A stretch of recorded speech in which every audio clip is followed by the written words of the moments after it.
یکم محرم الحرام تاریخ اسلام کا وہ عظیم الشان دن ہے جس دن کی نسبت خلیفہ ثانی سیدنا حضرت عمر بن الخطاب رضی اللہ تعالیٰ عنہ کے ساتھ ہے۔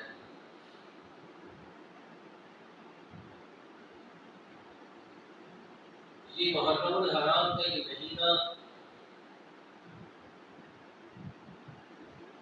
یہ تاریخ اسلام میں ویسے ہی بڑی اہمیت کا حامل یہ مہینہ ہے۔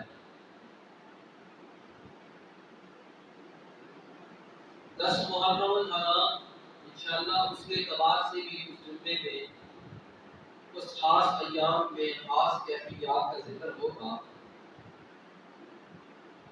یکم محرم الحرام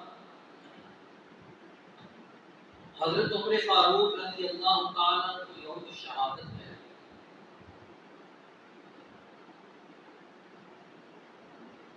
حضرت عمر فاروق رضی اللہ تعالیٰ عنہ شخصیت ہے کہ اسلام کے ابتدائی لوگوں میں سے ہیں۔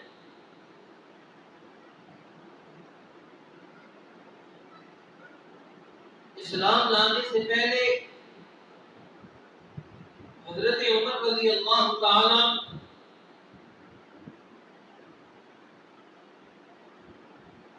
ابو جہل کے اکسانے پر ان کی شجاعت، ان کی بہادری اور دلیری کو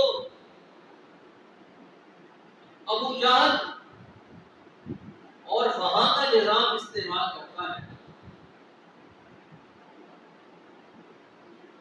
اور ان کے لیے مختلف قسم کے القابات شجاعت دے کر ان کے شعور کو سلب کر کے ان کو استعمال کیا جاتا ہے اور ان کو کہا جاتا ہے کہ آپ محمد رسول اللہ صلی اللہ علیہ وسلم کو نعوذ باللہ ختم کرنے کے لیے کردار ادا کریں۔ اب اس دور کا ظالم نظام حق اور سچ پر کھڑے ہوئے انسان کو تسلیم کرنے کے لیے تیار نہیں بلکہ اس کو ختم کرنے کے لیے تیار ہے۔ عرب کے سارے قبائل، عرب کی ساری اقوام، عرب کے سارے خاندان وہ خواہ کسی بھی قبیلے، کسی بھی مشرق، کسی بھی مسلک کے ساتھ تعلق رکھتا ہو، ایک قوت بن کر امام الانبیاء صلی اللہ علیہ وسلم اور آپ کی جماعت کے مد مقابل کھڑے ہوئے۔ اور ہر دور میں یہ ہوا۔ اس دور کا باطل اور ظالم نظام اپنے خلاف حق والی جماعت کو دبانے کے لیے، مارنے کے لیے، ان کو پسپا کرنے کے لیے، ان کے اندر خوف اور ہراس پیدا کرنے کے لیے نوجوانوں کو استعمال کرتی ہے۔ ابو جہل نے دار الندوہ میں میٹنگ بٹھائی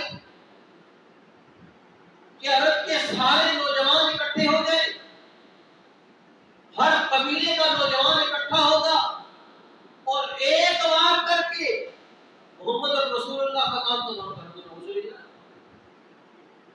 اور کہتے کیا تھے؟ نبی کے بارے میں بات کیا کرتے تھے؟ یہ عرب میں فتنہ کھڑا ہو گیا،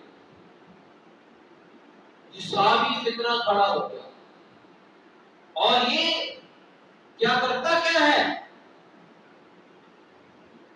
عرب کے نوجوانوں کو یہ سمجھایا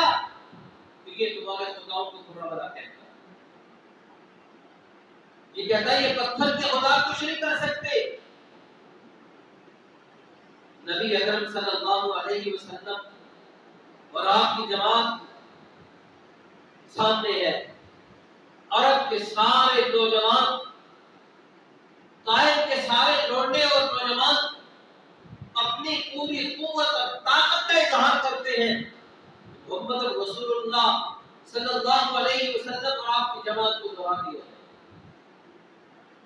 کبھی اکٹھے ہو کر دار الندوہ میں میٹنگ کر کے مسجد حرام کے اندر میٹنگ کرتے ہیں کہ خاندان بنو ہاشم کو اٹھا کر قید کر دیا. 3 سال تک ایک وادی میں پورے بنو ہاشم کو اٹھا کر قید کر دیا. پورا عرب بائیکاٹ کرتا ہے. کوئی پانی کی بوند نہیں پہنچا سکتا اندر، کوئی لقمہ نہیں پہنچا سکتا، کوئی کھجور نہیں دے سکتا، کھانے پینے کی کوئی چیز نہیں دے سکتا. مولانا زکریا صاحب رحمۃ اللہ علیہ نے لکھا اپنی کتاب میں کہ صحابہ کا یہ حال ہو گیا کہ وہاں پر ایک صحابی کھجور اپنے منہ میں رکھ کر چوستا ہے، اپنے پیٹ کی دھوپ کو بجاتا ہے، پھر دوسرے کو دے دیتا ہے، دوسرا چوستا ہے، تیسرے کو دے دیتا ہے. صحابہ نے اس وادی کے اندر پتے کھائے، سوکھے چمڑے کھائے. 3 سال تک پورے عرب کا سوشل بائیکاٹ رہا. اسی طرح محمد رسول اللہ صلی اللہ علیہ وسلم اور آپ کی جماعت کا یہ پیغام عرب کے اندر پھلتا پھولتا ہوا نہ شروع ہو جائے. کیوں؟ ان کو پتا تھا ہمارے مسائل ہیں، یہ ہمارے سارے سورسز اور اسباب ہیں. مکہ کا سارا نظام ہماری مٹھی میں ہے، ہم جس طرح چاہتے ہیں اس کو استعمال کرتے ہیں. یہ نوجوان ہمارے ظلم کے خلاف مد مقابل بن کر کھڑا ہو گیا. ہم کسی پر ظلم کرتے ہیں کہ ہمارا ہاتھ روکتا ہے، یہ زبان چلاتا ہے، کہ ہاشمی قریشی ہو کر ہمارے خلاف کھڑا ہے. ابو جہل نے نوجوانوں کو استعمال کرنا شروع کر دیا، اور پھر یہاں تک کہ حضرت عمر کو اتنا ٹائٹ دلایا کہ آپ کو قتل کرنے کے لیے نعوذ باللہ گھر سے چل نکلے. آپ نے متعدد دفعہ وہ پورا واقعہ سنا کہ اتنی جرأت، اتنی بہادری، اور نبی اکرم صلی اللہ علیہ وسلم نوجوانوں کو سمجھتے ہیں کہ ان کو بھڑکانے والی قوت کون سی ہے. رسول اللہ صلی اللہ علیہ وسلم دعا کرتے ہیں اللہم اعز الاسلام بعمر بن الخطاب. اے اللہ اسلام کو عمر سے عزت نصیب کرتا، اسلام کو، اس قلعے کو، اسلام کی شجرہ طیبہ کو عمر جیسے نوجوانوں کی ضرورت ہے، عثمان جیسے نوجوانوں کی ضرورت ہے، طلحہ اور زبیر جیسے نوجوانوں کی ضرورت ہے. کسی قوم کی وہ نوجوان امت جب حق اور سچ کو سمجھ جاتی ہے تو کردار ادا کرتی ہے. حضور صلی اللہ علیہ وسلم اسلام کی عزت عمر بن الخطاب رضی اللہ تعالیٰ عنہ کے ساتھ شامل کرتے ہیں. یہاں سے معلوم ہوا دنیا کے اندر جب بھی کوئی قوم آگے بڑھتی ہے اس کا نوجوان اگر اپنی سیرت کا مطالعہ شروع کر دے تو وہ قوموں کی تقدیر کو تبدیل کر دیتا ہے. رسول اللہ صلی اللہ علیہ وسلم دعا کرتے ہیں اللہم اعز الاسلام بعمرین. اے اللہ اسلام کو اوپر سے عزت نصیب فرما. نبی اکرم صلی اللہ علیہ وسلم کو قتل کرنے کے لیے نکل پڑے. ادھر حضور کے ہاتھ اٹھے ہیں، ادھر تلوار لے کر میدان میں حضور کے گھر کی طرف چل پڑے. اللہ اکبر. یہاں سے اوپر چلتے ہیں وہاں سے حضور کی دعا کرتی ہے، اور حضور کی دعا حضرت عمر کے حق میں قبول ہوتی ہے۔ تلوار دیان کے اندر نہیں، تلوار ہاتھ میں ہے، اور حضور کے گھر میں داخل ہوتے ہیں۔ داخل ہونے کے بعد کہتے ہیں یا رسول اللہ میں اسلام قبول کرنے کے لیے آیا، میں آپ کے ہاتھ پر آپ کا شرف صحبت حاصل کرنے کے لیے آیا ہوں۔ اور پھر کردار ادا کیا، اسلام لے کر آئے۔ ابو جان پریشان، میں نے تو اس کو الٹا راستہ دکھایا تھا، اسی کا کیسے ہو گیا؟ میں نے کہا تھا کہ آج گھر لے کر آئے گا، اتنا کام کر کے بھیجا، اتنا میں نے اس کو اکسا کے بھیجا، میں نے اس کے جذبات کو اتنا برگیختہ کیا کہ آج عرب کی زمین پر قصہ پاک ہو جائے گا، میں جیت جاؤں گا۔ یہ کیا ہو گیا؟ کیسے کایا پلٹ گئی؟ جو مارنے کے لیے کیا تھا وہ محافظ بن گیا۔ اس نے تو نبوت کے دربار میں جا کر زانوی ادب تلبس کر لیا، حضور کی صحبت اور تربیت میں بیٹھ کر وہی کے علم کو حاصل کرنا شروع کر دیا۔ اب اس نے دوسرا حربہ اختیار کیا، حضرت عمر کو تکلیف دینے کی کوشش کی۔ حضرت عمر رضی اللہ تعالیٰ عنہ اسلام لائے، کہنے لگے یا رسول اللہ اسلام ہو، ایمان ہو، قرآن ہو، اللہ کے حضور پھر گڑانا ہو اور چھپ کر۔ حضور نے فرمایا عمر تیری قوم تجھے مسجد حرام میں نماز نہیں پڑھتے تھے، آپ دیکھیں آج تو آپ مسجد میں آتے ہیں تو آپ کو یہاں پر ایک اچھا ماحول ملتا ہے، بہترین ماحول ملتا ہے، بلکہ مساجد میں اتنا اعلیٰ ترین ماحول ہے جیسے VIP ٹریٹمنٹ ہوتی ہے، 5 اسٹار ہوٹلوں والا بعض مساجد میں پورا نظام موجود ہے۔ سردیوں میں گرم حال ہے، گرمیوں میں ٹھنڈے حال ہے، پانی کی سہولت، کھانے پینے کی سہولیات موجود ہے۔ اس دور کے اندر حضور فرماتے ہیں عمر تو کہتا ہے چھپ کر عبادت کرے، کیا کروں؟ تیری قوم مسجد حرام کے اللہ کے گھر میں عبادت کرنے نہیں دیتی۔ حضور ایک دفعہ عبادت کے لیے نکلے،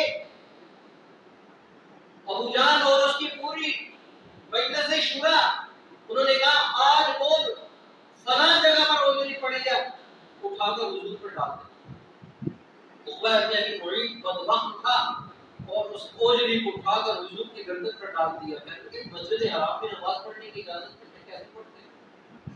آپ کو اجازت نہیں ہے، نبی الانبیاء کو اجازت نہیں۔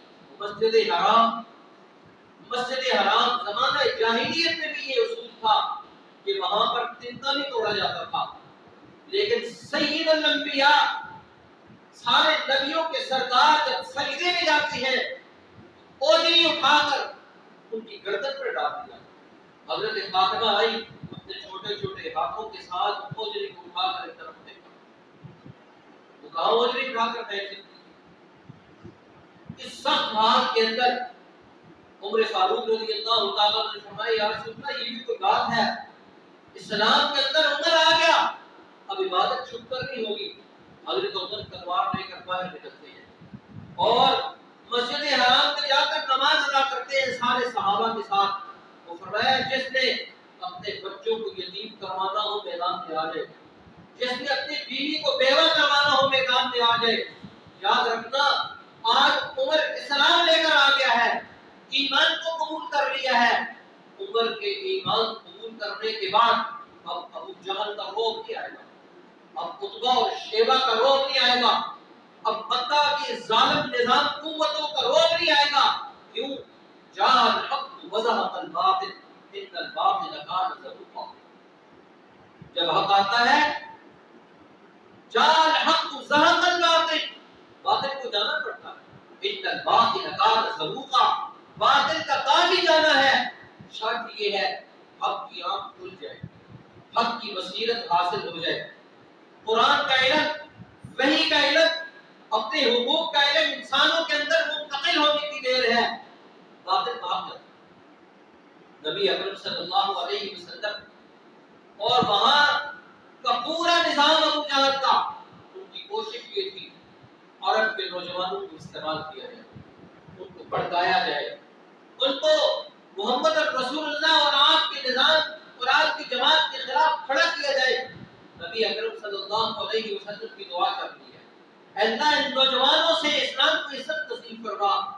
اللہم اعز الاسلام بعمر بن الخطاب، اللہ اسلام سے عزت نصیب فرما، عمر سے نصیب فرما. عمر آئے گا اسلام آگے بڑھے گا، طلحہ زبیر آئیں گے اسلام آگے بڑھے گا، عثمان آئے گا اسلام آگے بڑھے گا، علی آئے گا اسلام آگے بڑھے گا، معاویہ آئے گا اسلام آگے بڑھے گا. کیوں؟ 1,24,000 قوم جواد صحابہ نے اسلام کو اپنے جگر گوشوں سے اس شجرہ طیبہ کو پروان چڑھایا، آگے لے کر گئے. یہ نہیں دیکھا کہ میرا بچہ بیمار ہے، میری بیوی کے مسائل ہیں، میرے خاندان میں کھانے پینے کے مسائل نہیں ہیں. اسلام کو قربانی کے ضرورت پڑی، سارا کچھ پیش کر اور اس شجرہ طیبہ کو تناور درخت بنا کر پیش کیا. اور جماعت صحابہ کی قربانیوں کا یہ معیار تھا کہ دنیا کے اندر 1300 سال تک یہ شجرہ طیبہ اپنی پوری آب و تاب کے ساتھ چمکتا اور دھمکتا رہا. اور انزیب الدین رحمہ اللہ تک مدینہ کی حکومت سے لے کر اس آخری دور تک یہ دنیا کے اندر یہ انسانوں کو سیراب کرتا رہا، انسانوں کے مسائل حل کرتا رہا، انسانوں کی پریشانیوں کو دور کرتا رہا. پورے 1300 سال میں کہیں آپ کو بھوک نظر نہیں آئے گی، کہیں آپ کو پریشانی نظر نہیں آئے گی، کہیں آپ کو ذخیرہ دوز نظر نہیں آئیں گے، کہیں کسی انسان کے حقوق پر کوئی عام انسان ڈاکہ ڈالنے کی قوت اور طاقت نہیں رکھتا.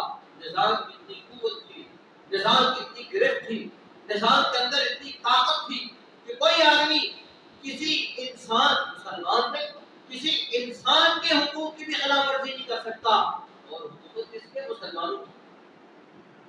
حکومت کس کی ہے؟ مسلمانوں کی. لیکن دنیا کے اندر مسلمانوں نے عدل و انصاف کا وہ نظام قائم کر کے دکھایا کہ حضرت عمر رضی اللہ تعالیٰ اپنی حکومت میں یہ اعلان کیا کرتے تھے، لو مات القلب جوعا على شاطئ الفرات لكان عنه مسؤولا يوم القيامة لعمر. اگر دریائے فرات کے کنارے ایک کتا نجس العین وہ بھی بڑھ کے عمر سے پوچھ ہوگی.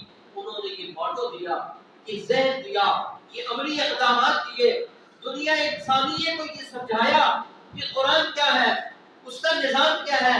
یہ انسانوں کے مسائل کو حل کرتا ہے، یہ انسانوں کی بھوک کو دور کرتا ہے، یہ انسانوں کی جہالت کو دور کرتا ہے، یہ انسانوں کے اندر سے خرابیوں کو دور کرتا ہے، بد اخلاقیوں کو دور کرتا ہے، بے حیائی اور برائی کے پورے نظام کو دور کرتا ہے. کیوں؟ اسلام آیا اس لیے کہ وہ انسانوں کے حقوق کو ادا کرے. اس لیے حضرت عمر رضی اللہ عنہ یکم محرم الحرام کو دنیا سے جاتے ہیں اور انسانوں کو سمجھا کے گئے کہ عمر نے دنیا کو دیا کیا ہے، عمر نے دنیا کو دیا کیا ہے. اور دینے کے بعد 1300 سال تک حضرت عمر رضی اللہ تعالیٰ نے وہ اصول اور قانون فراہم کیے.